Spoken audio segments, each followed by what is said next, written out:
Beijing शहर की एक ठंडी रात, घना कोहरा, वीरान सड़कें और उस अंधेरे में आती एक आखिरी बस, नंबर 375। ये कोई आम बस नहीं थी।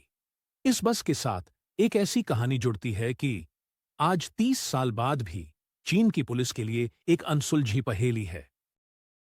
दोस्तों, आप देख रहे हैं मिस्ट्री अनस्क्रिप्टेड, जहां हम लाते हैं हर रहस्य की परत दर परत कहानी। कहानी चीन की राजधानी बीजिंग से जुड़ी है। दिन था 14 नवंबर 1995। रात का वक्त, सर्दी अपने चरम पर। उत्तर की तरफ कोहरा इतना घना था कि सड़कें एकदम सुनसान लगती थीं। बीजिंग के युआनमिंग बस टर्मिनल से एक लोकल बस निकली, रूट नंबर 375। इसका आखिरी स्टॉप था फ्रेग्रेंट हिल्स। ये बस रोज की तरह रात की आखिरी बस थी। कंडक्टर और ड्राइवर दोनों अनुभवी थे। शुरुआत में बस में कुछ यात्री सवार हुए और धीरे धीरे अपने अपने स्टॉप पर उतरते चले गए। आखिर में जब बस शहर के बाहरी इलाके की ओर बढ़ी, तो बस में केवल 4 मुसाफिर बचे। एक बुजुर्ग महिला, एक 20 से 22 साल का नौजवान लड़का, एक कपल, पति पत्नी जैसे दिखने वाले। साथ ही बस में ड्राइवर और कंडक्टर भी मौजूद थे। जैसे ही बस अपने अंतिम 4 स्टॉप की ओर बढ़ रही थी, एक सुनसान बस स्टॉप पर ड्राइवर ने देखा 2 लोग खड़े हैं और इशारा कर रहे हैं।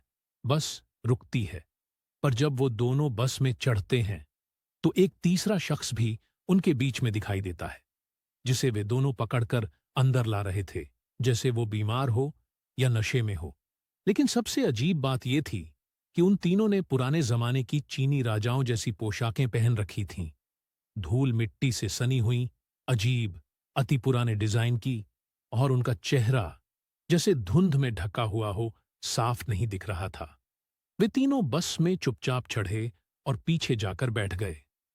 बस में मौजूद अन्य यात्रियों को ये असामान्य कपड़े और उस तीसरे आदमी की बेहोशी जैसी हालत कुछ अजीब लगी। सन्नाटा और घना हो गया। अब बस में सिर्फ 9 लोग थे। 3 रहस्यमयी यात्री, एक कपल, एक बुजुर्ग महिला, एक नौजवान लड़का और ड्राइवर कंडक्टर। बस अगले स्टॉप पर फिर रुकती है और बस में सवार कपल इस स्टॉप पे उतर जाता है और बस वापस चल देती है। बस जैसे ही थोड़ा आगे बढ़ती है, बुजुर्ग महिला अचानक उठती है और नौजवान लड़के पर चिल्लाने लगती है, तूने मेरा पर्स चुरा लिया है, चोर! तूने मेरी चीजें ली हैं। लड़का हैरान परेशान। वो तो शांत बैठा था। लड़का बोलता है, मैं तो आपके आगे बैठा हूं, भला मैं आपके पर्स से कुछ कैसे चुरा सकता हूं?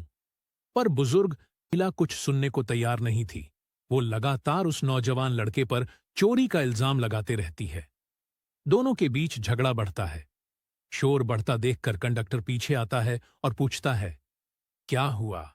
बुजुर्ग महिला जिद पर अड़ जाती है, अगले स्टॉप पर बस रोको, मुझे पुलिस में रिपोर्ट करनी है। ये लड़का चोर है। ड्राइवर और कंडक्टर दोनों समझाते हैं कि लड़का आपके आगे बैठा हुआ है, वो आपके पर्स से कैसे चोरी कर सकता है? लेकिन महिला अड़ी रहती है।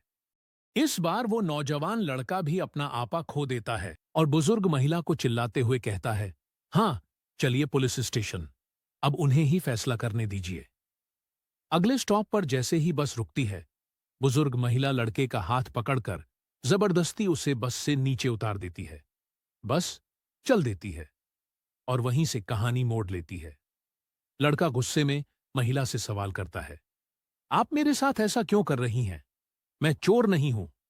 बुजुर्ग महिला एक गहरी सांस लेकर कहती है, मैं जानती हूं तुमने कुछ नहीं किया, लेकिन अगर हम नहीं उतरते तो शायद हम जिंदा नहीं बचते। लड़का चौंकता है। मतलब? महिला धीरे से कहती है, उन तीनों के पैर नहीं थे, और जब हवा चली मैंने देखा, तीसरे आदमी का चेहरा था ही नहीं। वो इंसान नहीं थे बेटा। कुछ रात के करीब 2:30 बजे उस बुजुर्ग महिला ने उस नौजवान लड़के को लेकर पास के पुलिस स्टेशन में रिपोर्ट लिखवाने की कोशिश की। उसने सारी बातें पुलिस स्टेशन में बताईं। महिला ने जो बातें कहीं वो अविश्वसनीय थीं।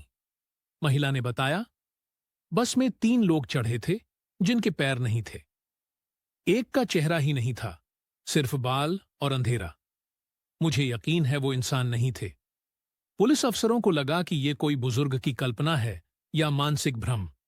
जब लड़के से पूछा गया तो उसने भी वही बातें दोहराईं कि वह महिला अचानक चिल्लाई, पर्स चोरी का आरोप लगाया, और जब नीचे उतरे तो उसने बताया कि उसने बस से जान बचाई है। पुलिस ने पहले इसे गंभीरता से नहीं लिया और उन दोनों को घर जाने की सलाह दी। कोई लिखित रिपोर्ट दर्ज नहीं हुई। अगले दिन 15 नवंबर 1995 की सुबह, जब रूट नंबर 375 की बस सुबह अपने डिपो में नहीं पहुंची, तो वहां काम कर रहे कर्मचारियों ने सारा रूट चेक किया। सीईसीएसी, ड्राइवर की टाइमिंग, सब कुछ। पता चला कि बस को आखिरी बार 4 स्टॉप पहले देखा गया था। उसके बाद से उसका कोई पता नहीं चला। ड्राइवर, कंडक्टर और अन्य यात्रियों से संपर्क नहीं हो सका। बस गायब हो चुकी थी और उसका कुछ भी अता पता नहीं चल रहा था। डिपो के कर्मचारियों ने आखिरकार पुलिस स्टेशन में रिपोर्ट लिखवाई। तुरंत पुलिस ने भी जांच शुरू की और बुजुर्ग महिला और उस लड़के को फिर से बुलाकर पूछताछ की। अब ये केस सिर्फ अंधविश्वास नहीं, बल्कि एक असली मिसिंग केस बन चुका था। 16 नवंबर तक यह खबर मीडिया में आग की तरह फैल गई। बीजिंग की एक बस रात के अंधेरे में गायब, 375 नंबर की आखिरी बस और उसका रहस्य। बुजुर्ग महिला ने चेताया, लेकिन पुलिस ने नहीं सुना। स्थानीय अखबारों और न्यूज चैनलों ने महिला और लड़के का इंटरव्यू प्रसारित किया। अब पूरा शहर डर और जिज्ञासा के माहौल में था। 2 दिन बाद पुलिस को एक सूचना मिली। बीजिंग से 100 किलोमीटर दूर एक सुनसान क्षेत्र में नदी के किनारे एक बस डूबी हुई मिली। जब बस को नदी से बाहर निकाला गया, बस के अंदर 5 लाशें थीं। ड्राइवर, कंडक्टर, वही रहस्यमयी तीसरा व्यक्ति जिसके कपड़े पुराने जमाने के चीनी पोशाक जैसे थे, और 2 अनपहचानी लाशें, शायद वही 2 लोग जो उसे थामे हुए थे। सबसे खौफनाक बात यह थी, इन 5 में से 3 लाशें पूरी तरह सड़ चुकी थीं, मानो मरे हुए कई दिन हो चुके हों। लेकिन वे तो बस 2 दिन पहले ही गायब हुए थे। नवंबर की सर्दी में पानी में रखी लाशें इतनी तेजी से डिकम्पोज कैसे हो गईं? बाकी 2 लाशें जो ड्राइवर और कंडक्टर की थीं, अभी भी ताजी थीं। एक बात जो डिपो के कर्मचारियों और पुलिस दोनों को परेशान कर रही थी, वो ये थी कि बस में केवल लास्ट स्टॉप फ्रेग्रेंट हिल्स तक पहुंचने का ईंधन था। फिर ये बस वहां से 150 किलोमीटर आगे कैसे पहुंची? इसलिए जब पुलिस ने बस के फ्यूल टैंक को चेक करने का निश्चय किया, जब पुलिस ने बस का फ्यूल टैंक खोला, तो उसमें पेट्रोल या गैस नहीं, बल्कि खून था। पूरे फ्यूल टैंक में गाढ़ा लाल रक्त भरा हुआ था। पुलिस ने पूरी रूट का सीसीटीवी फुटेज चेक किया। शॉकिंगली, बस की रिकॉर्डिंग सिर्फ उस स्टॉप तक मौजूद थी जहां बुजुर्ग महिला और लड़का उतरे थे। उसके आगे के किसी भी कैमरे में बस कभी दिखाई ही नहीं दी। ऐसा लगा जैसे बस अस्तित्व से गायब हो गई हो। बस के मिलने से सवालों के जवाब मिलने की जगह कुछ और सवाल खड़े हो गए। मिले, 1, वे 3 रहस्यमयी यात्री कौन थे? दूसरी, बस बिना फ्यूल के 150 किलोमीटर दूर नदी तक कैसे पहुंची? 2 दिन में 3 लाशें कैसे सड़ गईं? चौथी, सीसीटीवी से बस गायब कैसे हो गई? 5वां, और फ्यूल टैंक में खून कैसे आया? आज 30 साल बीत चुके हैं। बीजिंग पुलिस के रिकॉर्ड में यह मामला आज भी अनसुलझा है। 375 नंबर की वह बस उस रात कहां गई, कैसे गई, कोई नहीं जानता। लेकिन उस बूढ़ी महिला की सजगता एक जान बचा गई। 175 नंबर की यह बस रूट, जो एक समय पर बीजिंग के सबसे सामान्य लोकल मार्गों में गिनी जाती थी, अब शहर में डर और रहस्य का दूसरा नाम बन गई थी। घटना के बाद कई महीनों तक रात की आखिरी बसों में लोग चढ़ने से कतराने लगे। कुछ लोगों ने तो यहां तक कहना शुरू कर दिया कि रात के बाद अगर कोई 375 नंबर की बस देखे तो उसमें चढ़ना नहीं, वो बस शायद असली ना हो। बीजिंग ट्रांसपोर्ट डिपार्टमेंट ने जल्द ही रूट नंबर 375 को अस्थायी रूप से बंद कर दिया। नया रूट नंबर दिया गया, नए ड्राइवर कंडक्टर नियुक्त किए गए। लेकिन जनता का भरोसा लौट नहीं पाया। सरकारी बयान में कहा गया, घटना दुर्भाग्यपूर्ण थी। बस नदी में कैसे पहुंची, इसकी जांच अभी जारी है। लेकिन जो लोग जान चुके थे सच्चाई, उनके लिए यह सिर्फ बयान नहीं, एक पर्दा था उस सच्चाई पर, जिसे दुनिया स्वीकार नहीं करना चाहती। दोस्तों, आपके हिसाब से यह घटना महज इत्तेफाक थी या सचमुच इसके पीछे कुछ और कारण था? कमेंट सेक्शन में जरूर बताएं।